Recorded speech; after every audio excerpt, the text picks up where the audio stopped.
여기서 제가 잠시 그 공학 설계에서 하는 문제 정의 과정에 대한 설명을 드리도록 하겠습니다. 아주 간단하게 설명을 드린다면은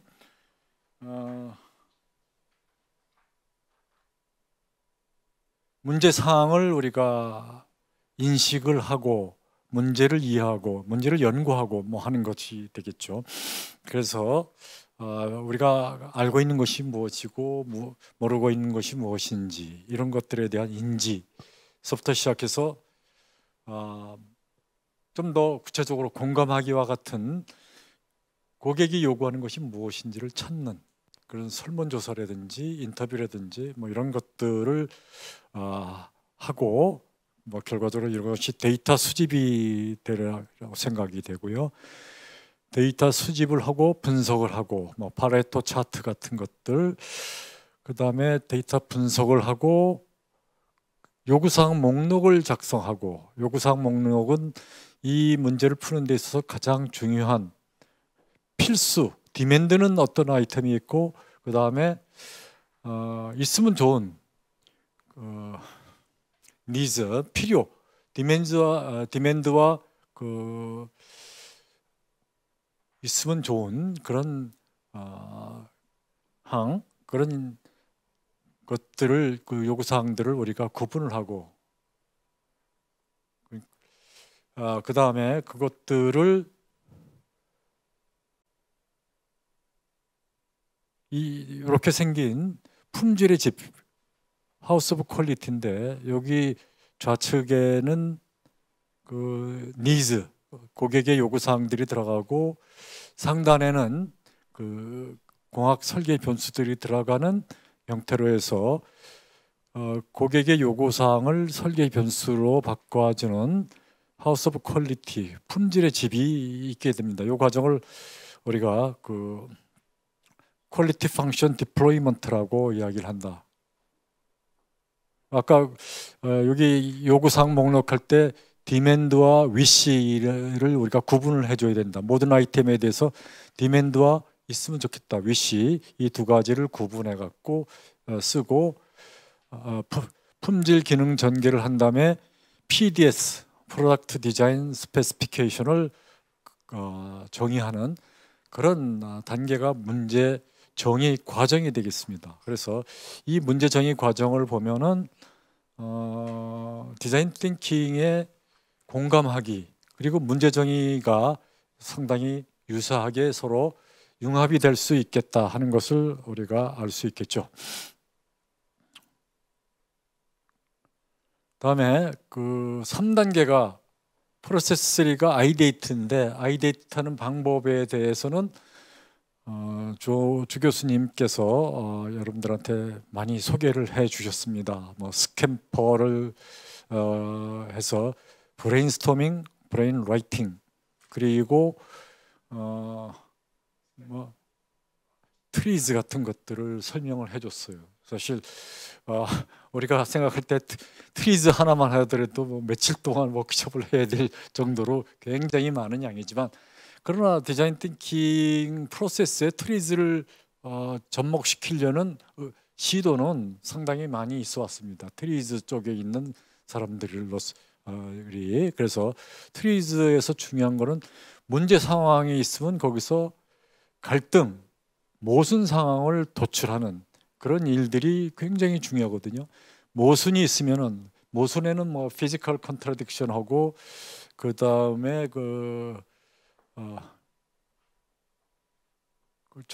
뭐 하여튼 전체화 부분의 그 소위 그 모순이라든지 등 하여튼 모순을 여러 가지가 있는데, 그 모순을 해결하기 위해서 트리즈의 원리를 이용하는데, 그 소위 우리가 얘기하는 세퍼레이션 프린시플 같은 것들을 이용하고, 세퍼레이션 프린시플에서 그 문제를 시간이나 공간이나 전체와 부분의 분리 등 조건에 의한 분리 같은 것들에 의해서 분리를 하고 문제를 해결하는, 그 해결하는 과정에 트리즈의 발명의 원리가 들어가는 형태로 디자인 띵킹에 적용시키려고 하는 시도가 굉장히 많이 있었다 하는 것이죠. 근데 말씀드렸듯이 스탠포드 대학 같은 데서는 그 디스쿨에서는 그 트리즈를 사용을 하지 않더라고요. 제가 가서 거기에 있는 빌 버넷 교수랑 얘기를 하면서 무슨 방법으로 아이디어를 냈냐고 그랬을 때 자기들은 제일 많이 쓰는 방법이 어널로거스 인스피레이션이라는 얘기를 썼어요. 유추적 영감. 뭐 다시 얘기해서 다른 분야에서 유사한 방법으로 문제를 해결하는 것이 있느냐 없느냐 이것을 찾아갖고 그 방법을 나의 문제에다 적용시키는 것이 어널로거스 인스피레이션이라고 얘기할 수가 있거든요. 그래서 유추적인 방법을 사용하는 것을 많이 한다 하는 것을 참조를 하시고요. 사실 우리도 벤치마킹을 많이 하면 됩니다.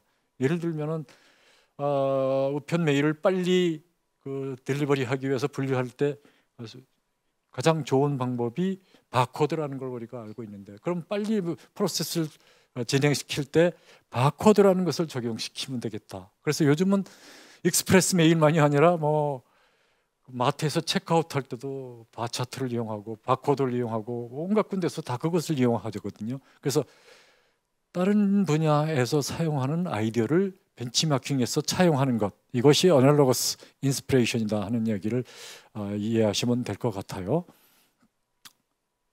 그래서 이 단계에서 그 아이디어라는 회사는 5단계를 인스피레이션, 아이디에이션, 임플리멘테이션이라고 하기도 하는데, 인스피레이션에서는 공감하기, 그 다음에 문제 정의하기와 아이디어 내기 같은 것들은 아이디에이션 같이 들어가고 프로토타입 만드는 거. 근데 그 과정이 인스피레이션 할 때, 공감할 때는 확산적인 과정이고, 문제를 정의하고 아이디어를 낼 때는 축소와 확산이 같이 이루어지는 컨버지와 다이버지가 되는 과정이고, 그리고 프로토타입 만들고 테스트하는 것은 다시 컨버지하는, 수축하는, 축소하는 과정이다 하는 것을 우리가 알 수가 있겠습니다. 근데 이제 우리가 문제를 정의했어요. 유저가 누구죠? 고객이 누군데? 아까 말씀드렸을 때는 네팔에 있는 어떤 그 미숙아를 출산한 산모들은 뭐가 필요하죠? 필요가 뭐냐? 니즈가 아이들을 보호하기 위해서 뭔가 조치가 필요하다. 아이들의 체온을 보호할 필요가 있다. 통찰은 그 다음에 나오는 게 인사이트인데, 통찰에서는 아이들은 미숙아들은 그 체온이 4도라고 하죠. 4도씨 이하로 또 떨어지면은 생존하기가 어려워진다. 그렇기 때문에 빠르게 뭔가 체온을 보호할 방법이 필요하다.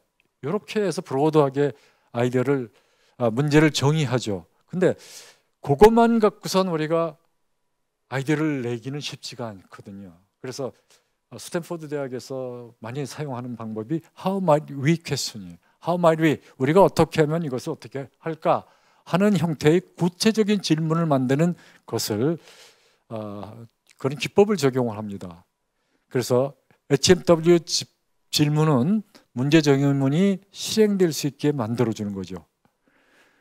그래서 이 HMW 질문을 구성하는 방법은 기존에 좋은 것은 더 확대하고, 나쁜 것은 최소화하고, 나쁜 것은 좋은 것으로 만들고, 현 상태에 도전하는 이런 방법으로 How might we 질문을 구성한다. 이렇게 이해하시면 되겠습니다. 구체적으로 How might we question을 어떻게 만들었는가? 예를 들면은 어떻게 하면 관광객들이 서울 관광을 더 잘하게 개선할 수 있을까? 이렇게 구체적으로 이제 그 문제를 정의한 건 좀 브로드하게 했는데, 구체적으로 들어가서 브레인스토밍을 할 수 있도록 만들어주는 거. 우리 그 PBL 교실 공간이라고 한다면은 PBL 교실 공간을 학생 중심으로 만들려면 어떻게 디자인해야 될까? 학생들이 그 팀 플레이, 팀워크를 잘 하기 위해서는 어떤 형식으로 테이블이나 혹은 전기나 이런 것들을 구성해야 좋을까? 어떠한 장비가 효과적으로 프레젠테이션을 하기 위해서 좋은가? 학생들이 아이디어를 많이 내기 위해서는 어떠한 형태로 교실을 구성하는 것이 좋을까? 이런 형태의 How might we question을 만들고 그거 하나하나에 대해서 브레인스토밍을 하면 된다 하는 것이죠. 또 뭐 어떻게 하면 자신의 과목에 디자인 띵킹 절차를 도입하여 문제를 학생 중심으로 해서 그 문제를 해결할 수 있을까? 뭐 이런 것들도 하나의 구체적인 질문을 하는 방법이 되겠습니다. 그래서 워크숍에서는 그 팀의 문제 정의문을 기반으로 해서 아이디어를 낼 수 있도록 구체화시키는 질문을 작성을 하도록 그렇게 만듭니다. 그래서 그 HMW 질문은 너무 광범위하거나 좁지 않게 팀의 HMW는 1 내지 3개 정도를 선정하고 브레인스토밍을 하라 하고 있습니다. 문제 정의는 좀 브로드하게 하고 그 구체적인 질문을 하기 위한 HMW 퀘스천은 하나에서 3개 정도를 만들고, 아이디어를 낼 때에는 포스트잇 같은 것을 우리가 이용하면 좋다고 그랬어요. 가능하면 포스트잇에다가 한 개의 아이디어만 쓰고, 그리고 스케치를 하라. 아주 굉장히 중요한 게 냅킨 스케치를 하라. 그리고 그걸 가지고 설명을 하라 하는 것이 중요한 것이 되겠습니다. 이 포스트잇을 사용하는 것은 아까 클러스터링하는 것, 아이디어를 비슷한 것끼리 분류하기가 쉽거든요. 포스트잇만 떼어갖고 옆에다 갖다 붙이면 되죠. 제가 이제 디자인 띵킹을 하면서 포스트잇을 많이 사용하다 보니까 포스트잇 비용이 많이 들어가더라고요. 근데 실제로 포스트잇을 제가 하려고 문구점에 가서 사려고 했더니 이게 만만치가 않더라고요. 어떻든 그럼에도 불구하고 그런 이제 장점이 있어갖고 아이디어를 기록하고 그것을 분류하고 이동하는데 굉장히 수월하다 하는 것. 여기에 디자인 띵킹의 12계명이 있습니다. 이건 제가 말레이시아 스쿨 오브 디자인 띵킹에 갔더니 벽에 붙어 있길래 제가 사진으로 하나 찍어 온 건데, 12계명이 뭐냐면은 왼쪽서부터 얘기하면 encourage wild idea예요.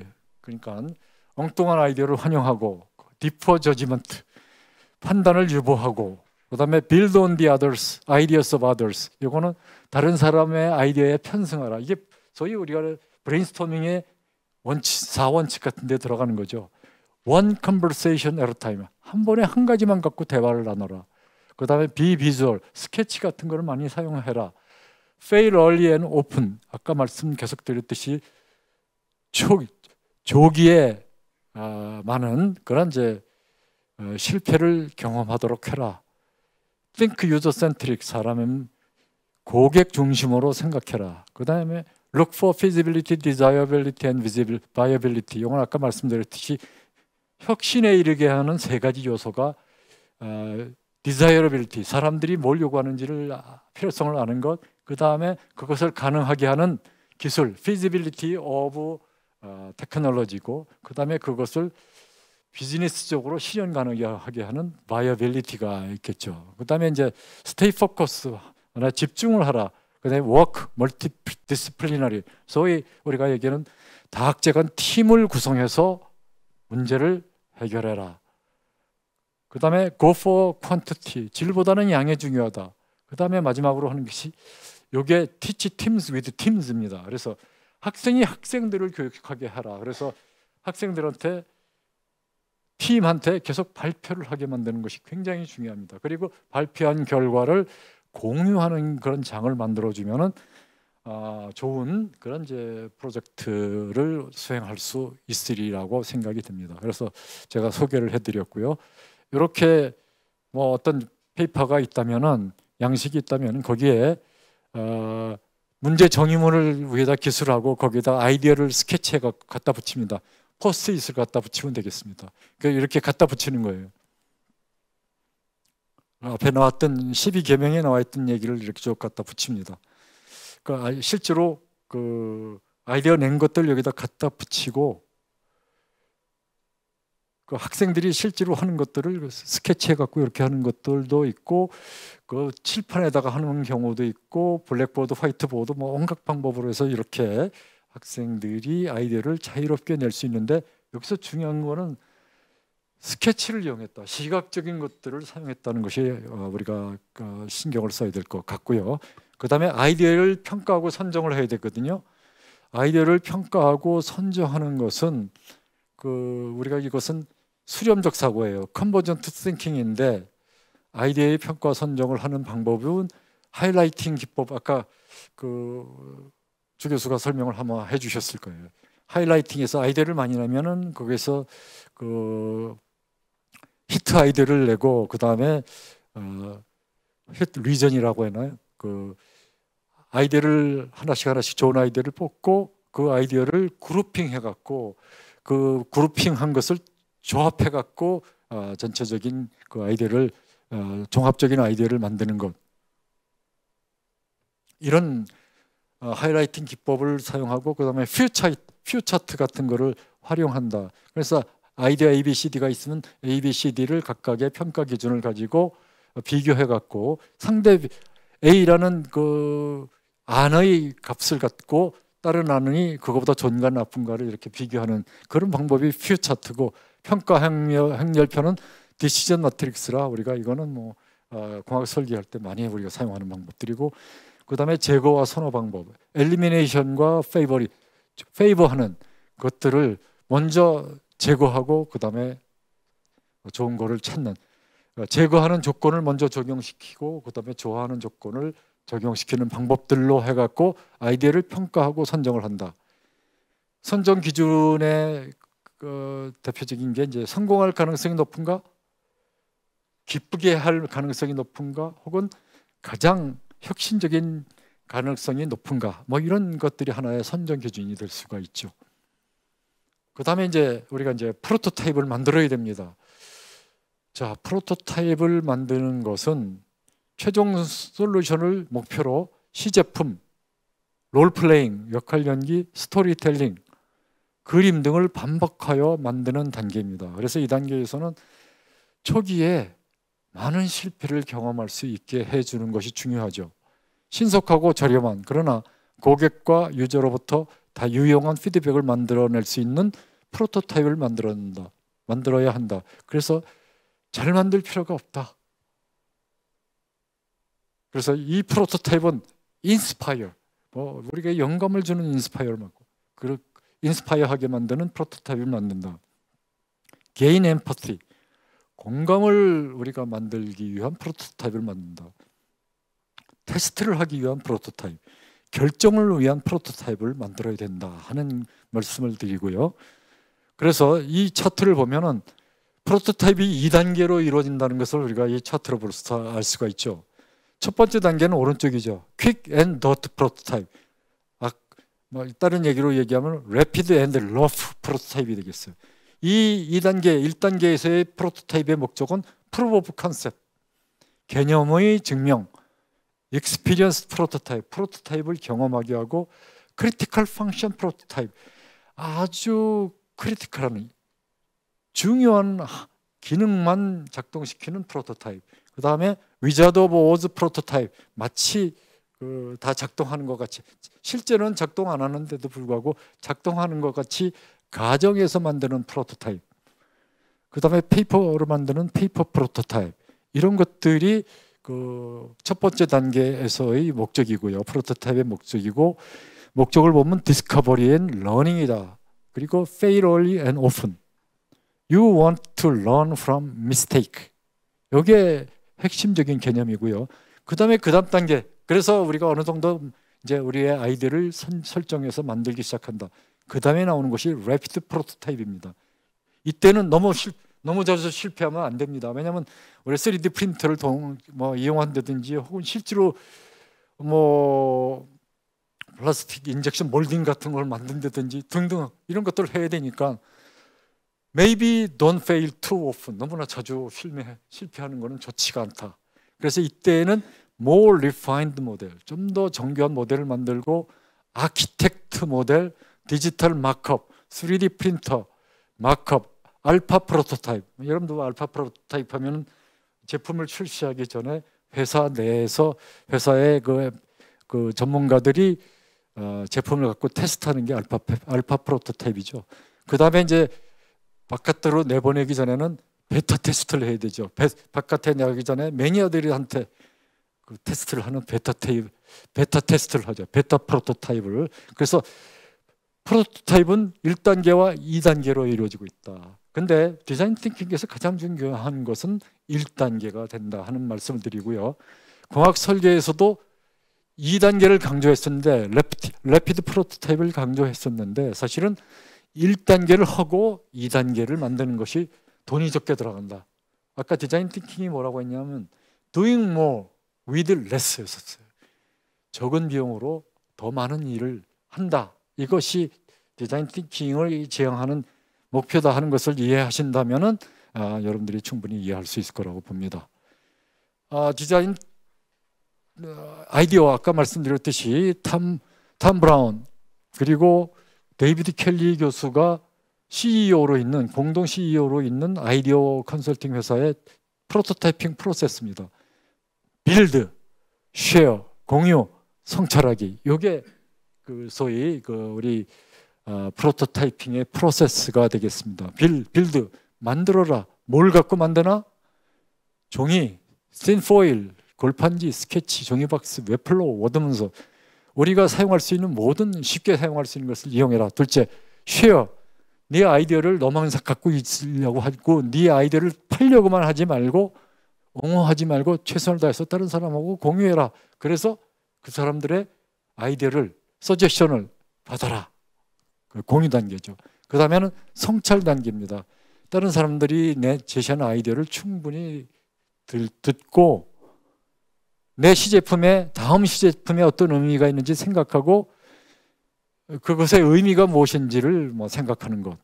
그리고 몸짓에 주의를 기울이고 피드백이 모두 긍정적이지 않더라도 걱정하지 않는다 하는 것이 그쪽의 아이디어의 그 프로토타이핑의 단계입니다. 내용은 많이 말씀드렸기 때문에 그것은 우리가 이 프로토타이핑의 목적은 build to learn, 학습을 위해서 하는 거다. thinking by hands, 생각으로 하는 사고다 하는 것들을 염두에다 두시면 되겠어요. 그래서 자세는 show me, don't tell의 자세로 임한다. 너무 많은 시간을 투입하지 말아라. 프로토타입은 테스트하고 질문하고 대답하는 과정을 거치며 수정하는 과정이다. 고객과 유저를 고려하고 이들이 기대하는 행동을 생각하는 프로토타입에 집중하여 의미 있는 피드백을 받는 것이 중요하다. 그래서 이 프로토타입이 뭔가를 만들어내는 태도이라는 얘기죠. 만드는 것이 잘 만드는 것이 중요하지가 않다. 아이디어를 구체화하고 구체화를 질문으로 활용해라. 그러니까 여러분들이 제시하는 학생들이 만드는 프로토타입은 앤서가 아니라는 거예요. 노 앤서. 이것은 커뮤니케이션을 하기 위한 툴이다 하는 것을 우리가 인지를 하면 될 것 같고요. 그 다음에 나와 있는 것들이 이제 프로토타입은 하나의 질문에 답하도록 디자인되어야 된다. 지작업을 수행하는 가장 좋은 방법은 테스트할 변수를 식별하는 것이다. 우리가 만들었을 때 프로토타입을 만들 때에도 그 크기는 어떻게 만들어야지, 모양은 어떻게 해야지, 정말 많은 변수들이 있을 거예요. 스케일도 있고 그런 것들을 우리가 식별해 갖고 우리가 프로토타입을 만드는 것이 중요하죠. 그리고 당신은 어떤 것이 어떻게 느끼는지 결정하려고 노력하고 있나요? 그 느낌, 피드백을 우리가 어떻게 받아들이는가, 사람과의 상호작용이 어떤가, 어떤 변수, 우리가 설계 변수를 테스트한다고 그러면은 그 설계 변수의 해상도를 높여라. 다시 얘기하면은 길이를 우리가 그 프로토타이핑 한다면 다양한 길이의 프로토타입을 만들어 갖고 어떤 게 제일 좋아, 이렇게 우리가 해보는 그런 것들이다. 그래서 모범 사례는 테스트 중인 변수의 차이만 다른 여러 프로토타입을 만드는 것도 좋은 방법이다. 그래서 이 프로토타입에 대해서 이런 내용들을 정리한 것이 있습니다. 아까 보여드렸던 1단계, 2단계 프로토타입에서 나와 있는 내용들이 여기에 나와 있습니다. 그래서 프로토타입을 하고 난 다음에는 필요한 재료가 뭐고, 가능한 설계 변수가 뭐고, 어떻게 느껴지는가, 그리고 무엇과 유사하게 보이는가, 가능한 사용자들이 누구인가 하는 것들을 분류하는 그런 양식도 좀 작성을 해보고 하는 것이 되겠죠.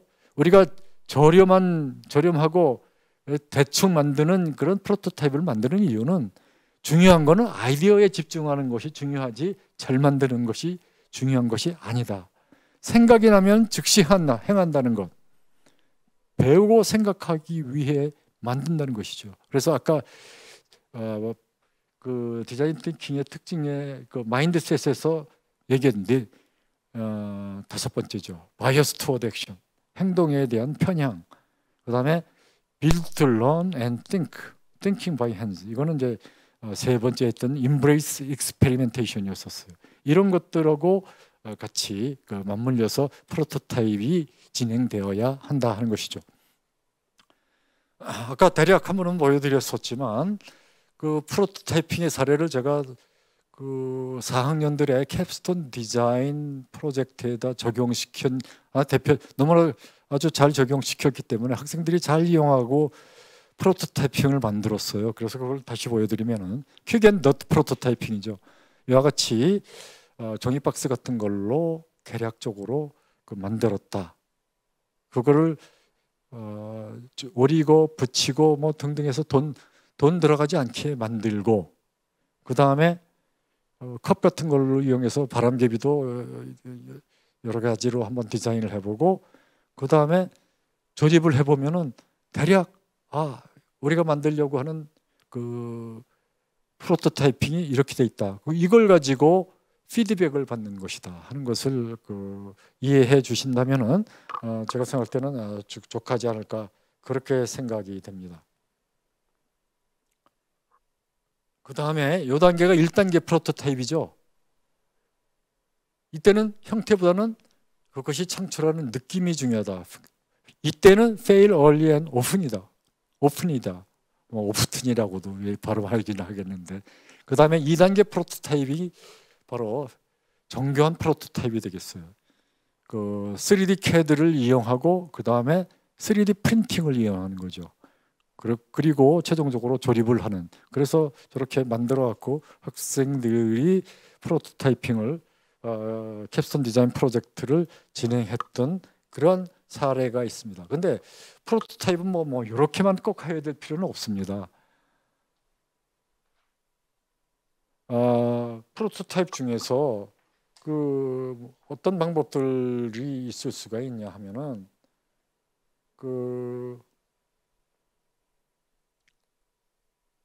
롤플레잉 같은 것도 있고 페이퍼 프로토타이핑도 있고 위자드 오브 오즈 프로토타이핑 같은 것도 있고 다크호스 프로토타이핑.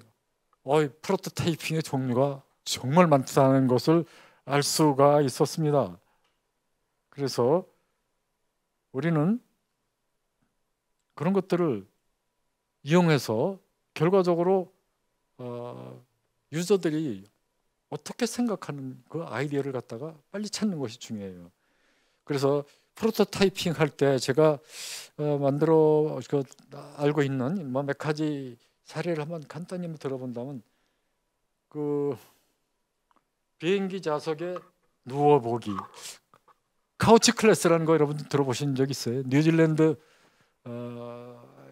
에어라인 같은 거를 보면은 뉴질랜드가 오스트레일리아 같은 데 가려면 아무리 못해도 한 3시간 비행하고 혹은 동남아시아 쪽으로 오려면 8시간 막 이렇게 장거리 비행을 해야 되지 않습니까? 8시까지는 잘 모르겠어요.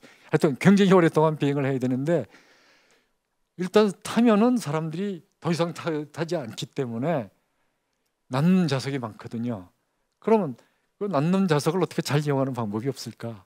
그래서 한 것이 카우치 클래스라는 걸 만들었는데, 이게 뭐냐면은 빈 좌석 3개를 이렇게 한 사람이 같이 사용해갖고 거기 들어서 자고 올 수 있게 자면서 마치 최소한도 1등석 비슷하게 타고 올 수 있게 만든 게 카우치 클래스예요. 그거를 할 때 프로토타이핑을 어떻게 했냐면은 실제로 비행기의 좌석에 밑에 돌아 누워갖고 거기서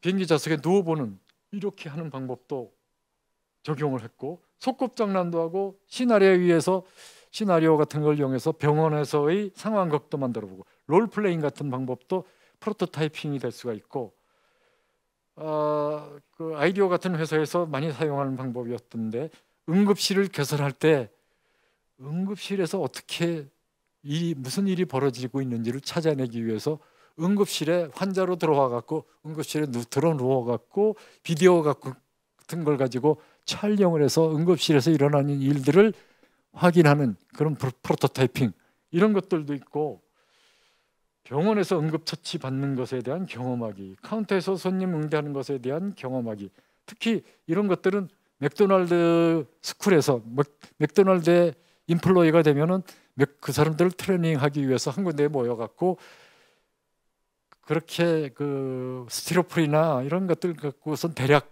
그 가구를 응접할 수 있는 그런 상황 세트를 만들어 갖고 거기서 트레이닝을 시킨다고 그래요. 그래서 손님을 응대하는 그런 것들에 대한 방법,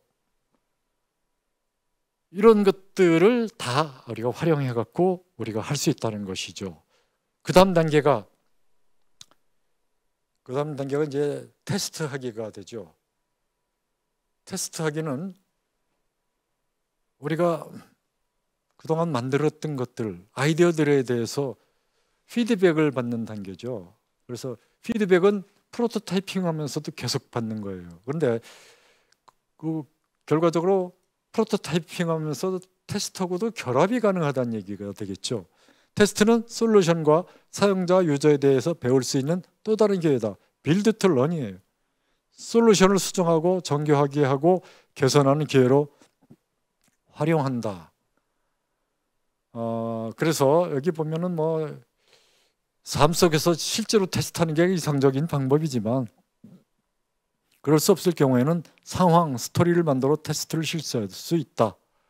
세일즈맨의 역할이 아니라는 것을 인식하고 사용자가 솔루션을 경험할 수 있도록 가이드해라. 그래서 여기 보면은 자연스럽게 그 제품 만든 것들을 사용자가 경험할 수 있도록 해라. 그리고 한 번에 테스트를 할 때 전체에 대해서 감을 얘기도 하지만 한 번에 한 가지 설계 변수를 집중하고 관찰하고 질문하기를 반복해라 하는 것이고, 모든 피드백을 포착해라 하는 것으로 들 수 있어요. 그래서 How to Test에 보면 이런 또 템플릿을 만들 수도 있어요. 말로만 말고 보여달라. 고객에 설명하지 않고 직접 시제품을 사용하도록 한다 하고, 거기에서 나오는 내용들을 기록을 하는 것이 되겠죠. 그 다음에 경험을 만들어 놓은 것이죠. 경험 만들기 위해서는 고객과 유저가 하는 평가보다 사용 후 반응이나 느낌을 테스트하게 하고 그것을 결과를 쓴다. 다음에는 비교하기예요. 고객과 유저가 프로토타입을 사용하고 비교하면 또 다른 잠재적 욕구를 알아낼 수가 있거든요. 이렇게 하는 것이죠.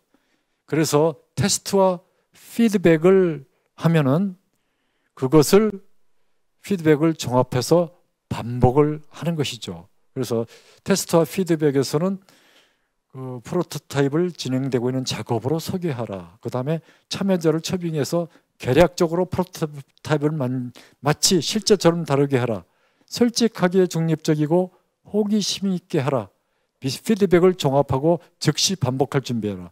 피드백을 종합하고 즉시 반복을 해라 이겁니다. 이 단계에서 중요한 거는 피드백을 받아갖고 즉시 수정해갖고 다시 반복하는 것이죠. 그 즉시 반복, 현장에서 실시간으로 개선하고 즉시 테스트해라. 공동 창조, 이게 굉장히 중요한 원칙입니다. 코크리에이션이라고 그래요. 제가 SAP라고 아까 디스쿨 데이비드 켈리 교수를 후원해갖고 수백만 불을 스탠포드 대학에 기부를 해갖고 디스쿨을 만들게 한 그 사람들이 한 SAP의 DCC 디자인 앤 코이노베이션 센터 팔로알토, 샌프란시스코에 방문해 봤었는데, 거기서 얘기하는 게 코이노베이션이 중요하다. 내가 좋은, 나만이 좋다고 생각하는 그런 아이디어를 내는 것이 충분하지 않다. 같이 스테이크홀더가 같이 들어가서 창조해라. 근데 그 SAP에 있는 사람도 그렇고 스탠포드에 있는 빌 버넷 교수도 그렇고 얘기하는 게 우리나라에서 삼성이나 여러 군데에서 자기들한테 와서 디자인 띵킹으로 문제를 해결해 달라고 와서 얘기하는 경우가 있다고 합니다. 근데 그 사람들이 얘기하는 게 뭐냐면은, 아니 돈 주고 문제를 해결하고 그 결과를 달라고만 하지 같이 들어가서 해결하려고 하는 자세는 갖고 있지 않더라. 이게 이제 그 사람이 지적했던 우리의 상황이더라고요. 그래서 중요한 거는 스테이크홀더들이, 이해 당사자들이, 이해 관계자들이 전부 다 참여해 갖고 공동 창조를 해야지 된다 하는 것을 이 테스트 단계에서 말씀을 드리고 싶어요. 그래서 여러분들의 아이디어를 세상에다가 우리가 구현하도록 하자. 반복하기, 실제 프로토타입을 하고 파일로트 뭐 이 과정이 어떻게 보면 린 프로덕트 매니지먼트하고도 비슷합니다. 그런 과정에서 최소한도의 소위 기능을 구현해 갖고 먼저 세상에 내보내서 그것을 테스트해 갖고 반복을 우리가 반복해서 테스트해서 피드백을 반영해서 개선한 프로젝트를 최종적으로 출시하는 이런 형태로 하는 것들, 미니멈 바이어블 프로덕트하고 비슷해요. 미니멈 바이어블 프로덕트. 예, 그런 경영적에서 하는 내용들하고도 굉장히 유사하다는 것을 알 수가 있습니다. 그래서 결과적으로 테스트한 결과를 이와 같이 좋은 점, 개선할 점, 질문이 뭐죠, 추가하면 좋은 아이디어가 뭐죠 하는 것들을 기록하라 하는 이야기를 합니다. 참고로 이 프로젝트는 대학 전체의 교양 과목으로 제가 3학점짜리로 오퍼를 했었던 과목이 되겠습니다.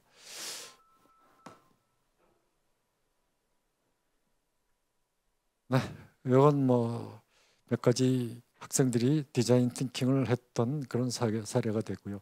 요거는 제가 창의공학 설계에서 디자인 띵킹을 이용해 갖고 프로젝트를 했던 학생들의 결과가 되겠습니다. 이거 전부 다 학생들이 했던 결과가 되죠. 이때는 아두이노를 이용해 갖고 아두이노의 온라인 교육을 하고 이와 같이 만드는 워크숍을 해본 적이 있습니다. 예, 여기까지가 이제 그 워크숍에 대한 말씀이고요. 바로 이어서 그 다음 내용인 영남대학교 사례 같은 거를, 요거는 간단하게만 이야기를 하도록 하겠습니다. 요거를 해갖고 이게 끝나면 4시가 되죠. 자, 창의공학 설계, 디자인 띵킹만 할 때는 뭐가 빠졌냐면, 첫 번째 세계적인 설계 방법론을 이해한다. 요게 없습니다. 디자인 띵킹을 할 때는. 그 다음에 3번 개념 설계, 구체화 설계, 상세 설계, 작품 제작, 시험 평가 이런 것도 없죠. 나머지 고객과의 공감, 문제를 창의적으로 해결할 수 있다, 팀워크를 효과적으로 할 수 있다, 효과적으로 의사소통을 할 수 있다. 이것은 디자인 띵킹의 교육 목표가, 수업 목표가 되겠습니다. 수업 진행 방법은 팀 프로젝트를 이용한다. 그리고 각종 보고서, 발표회, 동영상 이런 것을 제출하도록 한다. 그리고 Teach Teams with Teams라는 것들을 활용하기 위해서 이전 학기나 이전 연도의 그 학생의 우수 사례를 학생들한테 보여주고 실제로 보고서 같은 것들도 LMS를 통해서 제공을 하고 종합 설계 과정을 소개한다. 그리고 프로젝트가 진행하면서 이번 학기에 학생의 우수하게 풀고 있는, 접근하고 있는 사례를 발표를 통해서 샘플링을 해갖고 이것도 학생들한테 제공을 해주는 것이죠. PBL 방법을 사용하고 학생들이 스스로 셀프 드리븐 러닝을 할 수 있도록 능동적 학습과 경험 기반 학습을 하도록 그렇게 구성을 한다. 그래서 학생들 스스로 문제를 선정하고, 주제를 선정하고, 문제를 정의하고, 그리고 아이디어를 내고 프로토타이핑하고 테스트하는 이런 방법을 하도록 한다. 실제로 무엇을 하는지에 대해서는 간단하게만 얘기를 했습니다.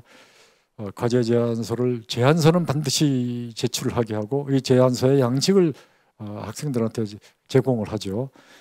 그다음에 중간 보고서, 최종 보고서의 양식과 아주 그 샘플 같은 거를 줍니다. 그러면 그 샘플보다는 더 잘 만들려고 막 학생들이 노력하다 보니까 훨씬 더 좋은 결과가 많이 나오더라고요. 그다음에 회의록을 제출하고 발표하게 한다. 한 일주일에 한 번 정도 간단하게 학생들이 한 회의록을 제출하게 하는 것이죠. 그다음에 주제는 뭘 하는가. 한 학기에 저는 2번의 그 프로젝트를 하도록 했습니다. 그래서 첫 번째는 실생활의 편리성, 개선했으면 좋은 것 등을 선정해서 진행한다.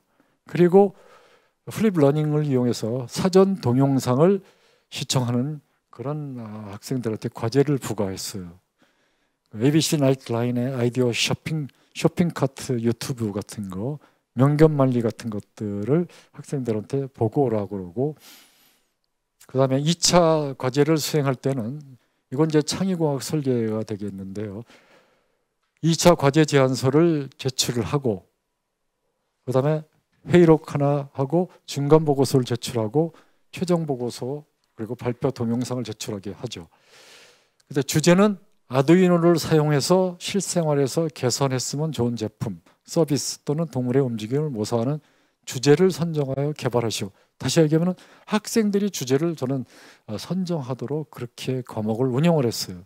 근데 반드시 해야 될 것은 디자인 띵킹의 과정과 공학 설계 방법을 반드시 원용을 해라. 거기다 활용을 해라. 그리고 트리즈도 활용을 해라 하는 것이고, 아두이노는 제가 이제 그 아두이노 실습 동영상을 한 6동영상을 그 촬영을 한 게 있습니다. 제가 그 강의를 하면서 만들어 놓은 이것을 학생들한테 제공을 하면서 아두이노 사용하는 방법에 대해서 스스로 공부를 해서 그것을 가지고 그들의 문제를 해결하는 데 적용하라 하는 방법으로 접근을 했습니다. 그리고 가끔 가다가 학생들한테 아두이노를 제대로 하고 있는지 안 하고 있는지를 테스트하는, 테스트라는 건 학생들이 실제로 그것을 만지고 그렇게 그것을 이용해서 하는지를 보고 애로사항이 있는지를 모니터링하고 가이딩을 해줬죠.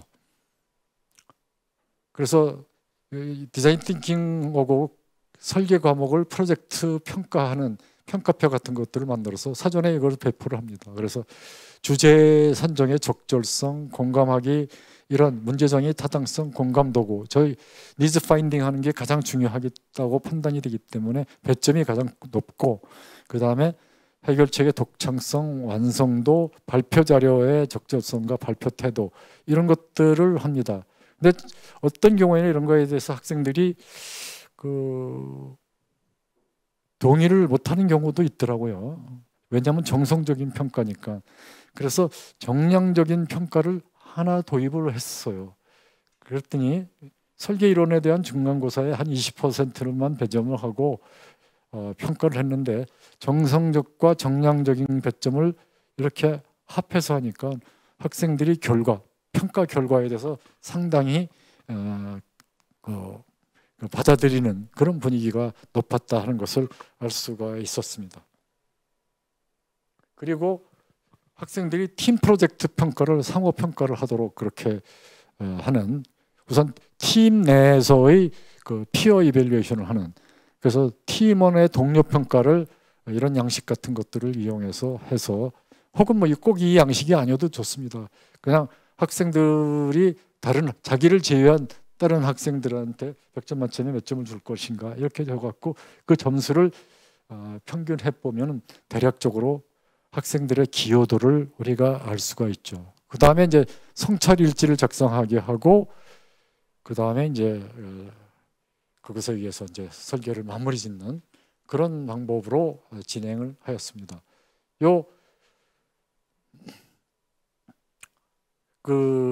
지금까지 한 것들을 이용해서 과목을 운영하는 데 있어서 재원을 요약해서 다시 말씀을 드린다면, 프로젝트를 학기 시작하기 전에 도출해서 학기 초에 혹은 전학기 말에 프로젝트를 선정 및 팀 구성을 한다. 둘째, 설계 수행 절차. 이거는 학과에서 만들면 좋은데 학과에서 만들지 않으면 교수님이 간단하게 만들어 갖고 설계 수행 절차를 사전에 알려준다. 이건 저는 LMS를 통해서 학생들한테 배포를 하고 있죠.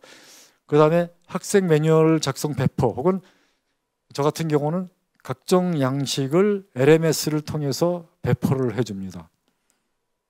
프로젝트 제안서, 팀 구성 방법, 회의 운영 절차, 피시본 원인 결과 도표, 그 다음에 아이디어 창출법, 그 다음에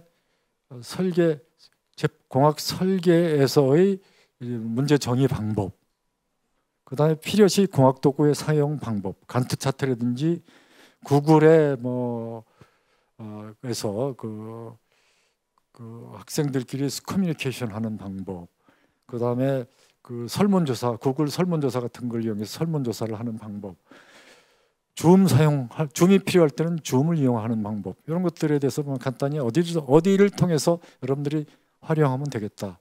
그 다음에 온디맨드, 필요시 온디맨드 이런 강의를 혹은 세미나를, 워크숍을 제공한다 하는 것을 5번째로 얘기하고요. 그 다음에 6번째가 프로젝트 수행인데, 이와 같이 사전에 평가를 하기 위한 배점들을 정량적인 것과 정성적인 것을 합해서 한다. 반드시 다 그 정량적인 것을 넣지 않아도 되겠습니다. 어떤 경우에 대부분 정성적인 것만 갖고 평가하는 방법도 있기 때문에 이거는 제가 하는 하나의 샘플이었다는 거 말씀드리고요. 다양한 제안서, 보고서를 매주 혹은 2주에 한 번씩 제출하고 토의하게 한다. 그래서 그 프로젝트 PBL 룸이나 공학 설계실에서 팀끼리 꼭 그 안에서 작업을 하도록, 공동 팀 작업을 하도록, 강의도 듣지만 팀 작업을 반드시 하도록 그렇게 운영을 합니다. 중간 발표 및 중간 보고서 1회 제출하고 빠른 피드백을 제공한다. 피드백이 굉장히 중요하거든요. 피드백을 학생들이 발표하면서 현장에서 피드백을 해줍니다. 그리고 가장 우수한 사례를 갖다가 LMS를 통해서 제공을 해주죠. 그 다음에 최종 보고서, 설계 노트, 형상 디자인, 발표 평가, 동영상 및 경진대회를 실시하는데, 학생들한테 최종 보고서를 제출하게 하면은 그 최종 보고서가 캡스톤 디자인 보고서로 대체가 나중에 됩니다. 그래서 우리 학생들은, 제가 가르쳤던 그 학생들은 4학년 때 가서 그 최종 보고서를 쓰는데 2학년 때 배운 그 보고서 양식이 그대로 4학년까지 가서 사용되고 있는 것을 많이 보았습니다. 그래서 이렇게 체계적으로 수행을 하면 될 것 같다 하는 말씀을 드립니다.